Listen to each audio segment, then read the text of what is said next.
পাঁচটি কার্য আপনার ঘরে সুখ, শান্তি ও প্রসপারিটি অবশ্যই নিয়ে আসবে। 1 নম্বর, ঘর পোছার সময় কি করবেন, একটু রক সল্ট জলের মধ্যে দিয়ে আপনি ঘরটা মুছবেন, শুধু রোববার বাদ দিয়ে। এতে কি হবে, ঘরের নেগেটিভ দোষ অবশ্যই দূর হবে। 2 নম্বর, ময়ূরের পেখম বা ময়ূরের কোনো পেন্টিং আপনি আপনার ঘরের লিভিং এরিয়ায় লাগিয়ে রাখতে পারেন। তাতে অবশ্যই আপনার ঘর থেকে ঘর নেগেটিভ মুক্ত হবে এবং পজিটিভ পাওয়ার আপনার ঘরে প্রবেশ করবে। সন্ধেবেলায় অবশ্যই প্রত্যেক দিন একটু করে কর্পূর জ্বালান এবং জ্বালানোর সময় আপনি যে কোনো ঈশ্বরের মন্ত্র আপনার জপ করতেই পারেন।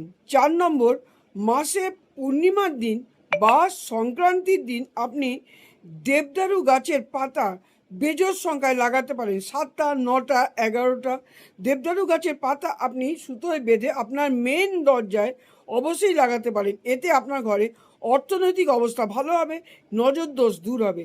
6 নম্বর, আপনার ঘরের উত্তর দিকে আপনি 1 কলস জল রেখে দিন। জলটা বা বালতিতেও রাখতে পারেন, সেটা আপনি আপনার গাছে দিয়ে দেবেন। আর আবার ভরে ওই জলটা ওই উত্তর দিকে আবার রাখুন।